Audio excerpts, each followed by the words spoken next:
Hello everybody, this is Ayush Agrawal from A classes. हम पढ़ रहे हैं class 9th geography chapter physical features of India, Bharat का भौतिक स्वरूप। हम इसमें पढ़ चुके हैं हमारे दो फैक्टर्स, सबसे पहला हिमालयंस और सेकंड नॉर्दर्न प्लेन्स। अब हम जो पढ़ रहे हैं नॉर्दर्न प्लेन्स में हमने ये पढ़ा था कि नदियों के हिसाब से कैसे हमने ज़मीनें डिवाइड कर रखी हैं। ठीक है, अब हम इसका एक और चीज़ पढ़ेंगे, एक और डिवीज़न पढ़ेंगे कि हमने इसको जैसे शेप्स के अकॉर्डिंग कैसे कर रखा है, कैसे विभाजित कर रखा है। The vast plains also have diverse relief features. इन मैदानों में भौगोलिक आकृतियों में विविधता है। आकृतियाँ मतलब कैसे कि यहाँ पे पहाड़ आ रहे हैं, फिर कम ढलान है, फिर ढलान है, फिर यहाँ पे ऐसे नदी है। और तो ये जो नदी है ये कैसे कैसे इन सब पार्ट को बनाती है। ठीक है, नदियों ने जैसे नदी पहाड़ों से जो बहती हुई आ रही है उसने इन पूरी हमारी ज़मीन को कैसे डिवाइड करा है, कैसे बनाया है। सबसे पहले हमारा इसमें आता है भाबर। ठीक, सेकंड नंबर पे आता है तराई, थर्ड आता है भांगर, फोर्थ आता है खादर। ठीक है, इन चार पार्ट में हमने इसको डिवाइड कर रखा है। तो हम ये पढ़ते हैं हमने इसे डिवाइड कहाँ कहाँ और कैसे कैसे कर रखा है।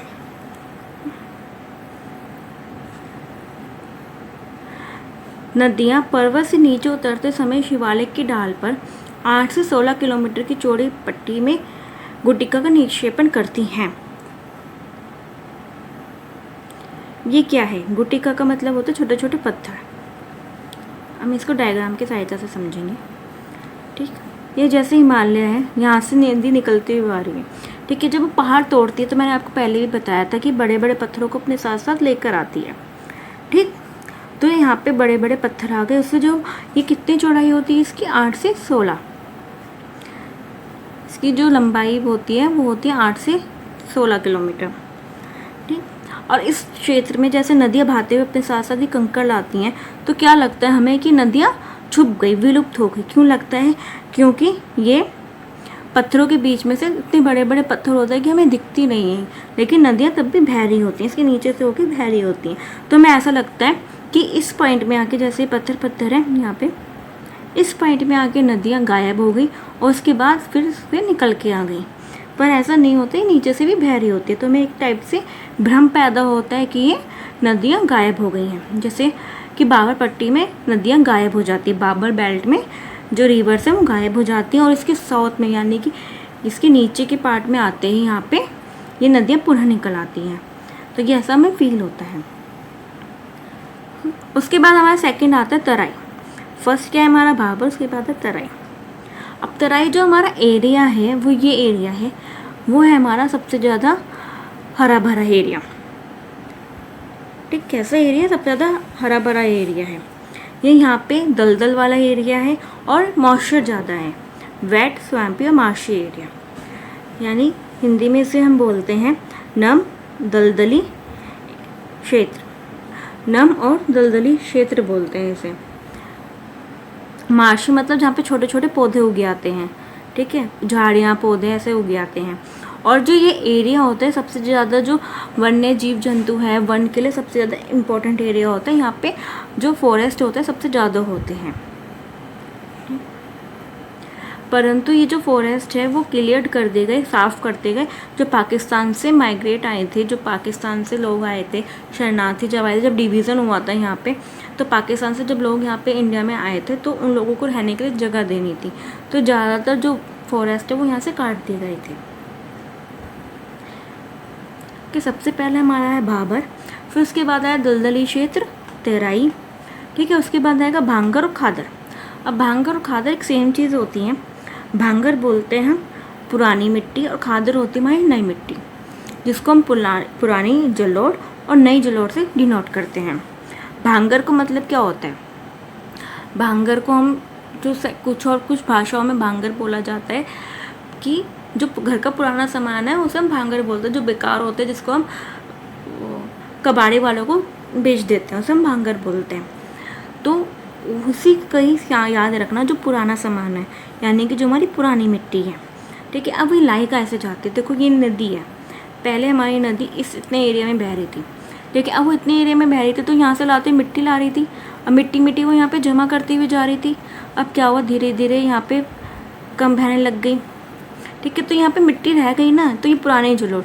अब जो इस मिट्टी के द्वारा, जो इस नदी के द्वारा नई मिट्टी लाई जा रही हो तो इसके आसपास इकट्ठी हो रही है ना, तो इसको हम बोलते हैं नई जलोढ़। मैं इसको एक और दूसरे पेन से डिनोट करके देखते हैं हम। देखो, सबसे पहले ये नदी बाढ़ आई, कुछ भी हुआ, इतने शेप में बहती थी। चलो मान लो यहाँ पे बाढ़ आई तो इतने शेप में जैसे वो नदी लाई तो अपने लिए यहाँ से बहुत सारा मिट्टी ली आई, यहाँ आसपास सारी मिट्टी से जमा कर दी। अब क्या हुआ, नदी वापस अपने स्लोप पे आ गई। ठीक है, नदी कम पानी के साथ बहने लग गई, तो इसने क्या किया, जो यहाँ पे मिट्टी थी वो यहाँ जमा होने लग गई। तो ये नदी, ये वाली जो मिट्टी होती है पुरानी जलोढ़ होती है और जो नई जलोढ़ होती है, क्योंकि यहाँ पे मिट्टी लगातार नदी द्वारा लाई जा रही है। ठीक है, हर वक्त यहाँ पे मिट्टी लाई जा रही है, उसी को हम बोलते हैं पुरानी जलोढ़ और नई जलोढ़। देखो, the largest part of the northern plain is form of older alluvium, और ये फुट प्लेन्स के ऊपर होती है और टेरेस लाइक फीचर होता है। टेरेस लाइक फीचर यानी कि जैसे मान लो हमारा जो घर होता है, घर समझ लो, अब घर से ये क्या है, ये एरिया बाहर होता है ना, छज्जा जैसे कि थोड़ा सा ऊंचा जो एरिया होता है, यानी कि नई वाले एरिया से थोड़ा ऊंचा होगा, इसलिए हम इसको बोलते हैं टेरेस लाइक स्ट्रक्चर। और दूसरा आता है हमारा भांगर, को ही हम बोलते हैं कंकड़ भी बोलते हैं। भांगर को ही हम बोलते हैं कंकड़। क्यों बोलते हैं, क्योंकि इस भांगर वाले एरिया में छोटे छोटे पत्थर बहुत होते हैं। ठीक है, जिसे मृदा में चूनेदार निक्षेपण, चूनेदार यानी कि पत्थर जो होते हैं छोटे छोटे छोटे, उससे हम कंकड़ बोलते हैं। तो इसलिए भांगर वाले एरिया को कंकड़ वाला एरिया भी कहा जाता है। हैं खादर पे, the newer younger deposit of flood plains, बाढ़ वाले मैदानों के नए तथा युवा निक्षेपों को वो खादर कहा जाता है। नए तथा युवा, देखो ये हिमालय से टूटे हुए आइस के पत्थर, फिर यहाँ आगे तराई वाला एरिया जहाँ पे घास पेड़ पौधे सबसे अधिक उगते हैं और घने उगते हैं, फिर यहाँ पे आगे ये भांगर, फिर ये आगे खादर, और ये बह रही है हमारी नदी। ठीक है, इनका लगभग प्रत्येक वर्ष निर्माण होता है, इसलिए ये उपजाऊ होते हैं और गहन खेती के लिए आदर्श होते हैं। खादर का हमारा प्रतिवर्ष, जैसे कि मैंने आपको बताया कि नदी अपने साथ साथ लगातार ये मिट्टी लाई जा रही है। अब नदी मिट्टी ला रही है तो ये नई मिट्टी ला रही है, अच्छी मिट्टी ला रही है, तो यहाँ पे क्या है, खेती अच्छे से होती है। ठीक है, अब हम इसमें हमारा जो है नॉर्दर्न प्लेन्स कंप्लीट हो चुका है। अब हम इसमें थर्ड पढ़ेंगे, हमारा पठार वाला एरिया। कौन सा एरिया, पठार वाला। ये हमारा थर्ड, पेनिनसुलर प्लेट्यू। प्लेट्यू क्या होते हैं, सबसे पहले हम ये जानते हैं कि हमारे प्लेट्यू क्या होते हैं। प्लेट्यू होते हैं एक टेबल लाइक स्ट्रक्चर, ये ज़मीन है हमारी। ठीक है, अब ये मान लो, देखो पहाड़ है हमारे, जिनकी पीक ऐसे होती है, जो ऊंचे होते हैं बहुत। ठीक है, और उनकी चोंच होती है। ठीक है, फिर आती है हमारी पहाड़ियाँ, जो कि ऊंची कम होती है और ऐसे गोल होती है, उनकी चोंच नहीं होती है। उसके बाद आते हैं हमारे पहाड़, जो उसके बाद आते हैं हमारे पठार, जो ना ही ऊंचे होते हैं, ना ही ऊपर से ना गोल ना चोंच वाले होते हैं, सीधे होते हैं। तो इसको हम, जैसे टेबल होते हैं हमारे वैसे होते हैं ये, तो हम इसलिए हम पठारों को बोलते हैं कि टेबल लाइक जो आकृति है, मेज जैसे जो आकृति है, उसको हम बोलते हैं प्लेट्यू, पठार। ये बने किसके हुए हैं हमारे इंडिया के, ये है बने हुए हैं पुराने क्रिस्टल, इग्नियस और मेटाफॉर्मिक रॉक्स के बारे। इग्नियस मेटाफॉर्मिक, क्रिस्टलाइन मतलब जो चमकदार होते हैं उसको हम क्रिस्टल बोलते हैं। इग्नियस और मेटाफॉर्मिक रॉक्स मैं आपको पहले बता चुकी हूँ। ये जब बने थे, जो हमारे गोंडवाना लैंड से हमारे जो इंडिया था वो अलग होके, प्रायद्वीपीय जो भारत था वो अलग होके एशिया के साथ जुड़ा था। ये मैंने आपको वीडियो की स्टार्टिंग में बताया था, इस चैप्टर की स्टार्टिंग में। अगर नहीं बताया है, रह गया है, तो मैं फिर से बता देती हूँ। देखो, जैसे कि हमारा ये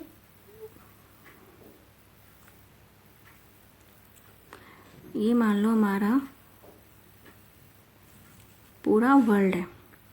ठीक है, तो हम क्या मानते हैं कि सारे के सारा पहले एक ही हिस्सा था। ठीक,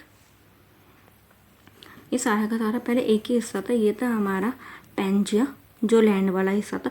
उसके पास जितना भी पानी था उसको बोला था हमने पेंथेसिला। ठीक है, अब क्या हुआ, पैंजिया के 2 टुकड़े हुए। ठीक है, 2 टुकड़े हो गए। ऊपर वाला हो गया अंगारा लैंड, नीचे वाला हो गया गोंडवाना लैंड। तो जो हमारा इंडिया था, जैसे कि नॉर्दर्न हेमिस्फीयर बन गया और सदर्न हेमिस्फीयर बन गया, उत्तरी गोलार्ध और दक्षिणी गोलार्ध बन गया। तो जो हमारा इंडिया था यहाँ से टूटते हुए वो एशिया के साथ जाके जुड़ गया। तो जो हिस्सा जो जुड़ा था, जो यहाँ से टूटा था, तो वो सबसे पुराना हिस्सा था। तो यहाँ पे क्या था, यहाँ पे पठार वगैरह यहाँ पे थे सॉरी। तो इसलिए इसको बोलते हैं कि ये सबसे पुराना है हमारा, सबसे पुरानी जो ज़मीन है वो हमारी प्रायद्वीप भारत की है। तो यहाँ से खिसक खिसक के कहाँ जुड़ गया, एशिया में आके जुड़ गया। इसलिए इसको बोलते हैं कि सबसे प्राचीनतम भूभाग है। ठीक है, क्योंकि ये नया नहीं बना था, जैसे हिमालय हमारे नए बने हैं। उसके बाद जो नदियाँ बहने से हमारे नॉर्दर्न प्लेन से वो बहुत नए बने हैं। पर सबसे पुराना भाग हमारा पठार का भाग है, जो ये नीचे ये वाला है। ये वाला हमारा, ये वाला जो हमारा है, ये वाला प्रायद्वीप भारत का, ये पूरा का पूरा पुराना पार्ट है। जब यहाँ से खिसकते हुए आ रहा था ना, तो यहाँ पे बहुत सारे ज्वालामुखी फटे थे, जिनके ज्वालामुखी फटने से यहीं पे जम गए और ये ऐसे उड़ गए। तो कुछ पठार हमारे इस वजह से ही बने और कुछ पहले के भी थे। जो लावा निकला उसमें से वो जम गया। इसी वजह से यहाँ पे सबसे ज़्यादा हमें मिनरल्स मिलते हैं पठारों में से। ठीक है, क्योंकि जब वो ज़मीन से बाहर निकले तो लावा में हमारे सारे मिनरल्स निकल के आते हैं, तो वो यहाँ पे से जम गए पे सारे में। यह गोंडवाना भूमि के टूटने में अफवाह के कारण बना है। मैंने अभी आपको समझा दिया। ब्रेकिंग और ड्रिफ्टिंग, ड्रिफ्टिंग का मतलब होता है खिसकना, एक जगह से दूसरे वो खिसकता हुआ गया। जब वो खिसकता हुआ गया तो ज़मीन जैसे हिली है, तो यहाँ पे ज्वालामुखी भी बहुत फटे थे।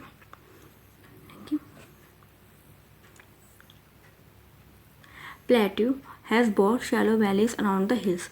अब हिल्स क्या है, हिल्स के बीच में ऐसे पठार हैं इसमें बने हुए, थोड़ी सी छिछलियाँ, मतलब कि जो गहरी घाटियाँ होती हैं उसको हम बोलते हैं छिछलियाँ, कम गहरी घाटियाँ जिसे होती हैं। ठीक है, इस प्लेटो को हमने 2 भागों में डिवाइड किया। एक डिवाइड किया ऊपर वाले भाग में सेंट्रल हाइलैंड्स जिसे बोलते हैं, एक डिवाइड किया हमने इसे दक्कन प्लेटू वाले पार्ट में। ठीक है, तो हमने किस पार्ट में डिवाइड कर रखा, 2 भागों में, एक सेंट्रल हाईलैंड और एक दक्कन प्लेटू। और इसका जो एक और टुकड़ा आएगा वो यहाँ तक आएगा, हमारा गारो खासी जयंतिया वाला सेंट्रल हाईलैंड का। ठीक है, यहाँ पे गड्ढा है, उसके बाद ही यहाँ तक फैल रहे हैं। सबसे पहले हम करते हैं सेंट्रल हाईलैंड्स के बारे में। सेंट्रल हाईलैंड्स यानी कि मध्य उच्च भूमि, ऐसी भूमि जो मध्य से ऊंची हो। मतलब देखो, ये हमारा इंडिया का बीचों बीच का एरिया है और ये हमारा उठा हुआ है, इसलिए हमने इसको नाम दे दिया मध्य उच्च भूमि। ये जो पार्ट है हमारा नर्मदा रिवर और मालवा प्लेट्यू को कवर करता है। देखो, नर्मदा रिवर से तो अलग होता है। सबसे पहले बात तो दक्कन प्लेट्यू और नर्मदा रिवर जो है, दक्कन प्लेट्यू सेंट्रल आइलैंड्स को अलग करती है ना। और मालवा का प्लेट्यू जो यहाँ पे है, ये भी इसके सेंट्रल हाईलैंड के अंदर आता है। यहाँ पे हमारा मालवा का प्लेट्यू, मालवा का पठार जिसे बोलते हैं।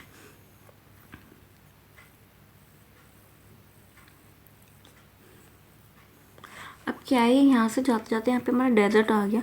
तो ये यहाँ से जाते जाते यहाँ पे जैसे बलुआ बालू पत्थर जैसे शुरू हो गए, यहाँ पे टीले शुरू हो गए, तो यहाँ पे जाके खो जाते हैं। इनकी मिट्टी का जैसे बालू का वो पहाड़ सा बनता है, उसमें जाके खो जाते हैं डेजर्ट में। तो इसलिए हम इसको यहाँ से यहाँ तक मानते हैं। The follow of rivers draining this region namely Chambal, Sindh, Betwa and the Ken south west to the north east, thus including the slope. अब इसका जो हमारा स्लोप है, ये हमें कैसे पता चलता है? स्लोप यानी कि ढलान। जैसे कि हम पानी डालते हैं, घर में भी हम कहीं पानी डालते हैं, नाली भी देख सकते हो, जैसे हम नाली में पानी डालते हैं तो बहती हुई एक ही डायरेक्शन में जाती है। अगर मान लो आप घर में भी कहीं पे पानी डालते हो तो बहते हुए एक ही डायरेक्शन में जाएगा, जहाँ पे आगे जाके आपको नाली दिखाई देगी, है ना। तो इसको हम बोलते हैं ढलान, कि पानी का ढलान किस तरफ है, और ये हमेशा सही होना चाहिए। तो ऐसे हम देखते हैं हमारी नदियों का ढलान किस तरफ है, जिस साइड वो बहती हैं जैसे नदियाँ हमारी यहाँ से निकल के गंगा रिवर यहाँ से बहते हुए यहाँ जा रही है, इसका मतलब कि ढलान कहाँ है हमारी, बे ऑफ बंगाल की तरफ इधर ढलान है। ठीक है, तो हम यहाँ पे देखते हैं जो हमारी चंबल नदी है, जो यहाँ से यमुना की सहायक नदी है, सिंध बेतवा केनी कहाँ से है, ये निकलती तो यहाँ से और बहती हुई कहाँ जाती है, ऊपर को। ठीक है, नॉर्थ की तरफ जाती है। तो इससे पता चल जाता है कि जो ये सैंडल हाईलैंड मध्य उच्च भूमि का जो ढलान है, इस एरिया को जो भी ढलान है वो कहाँ है, ऊपर को है।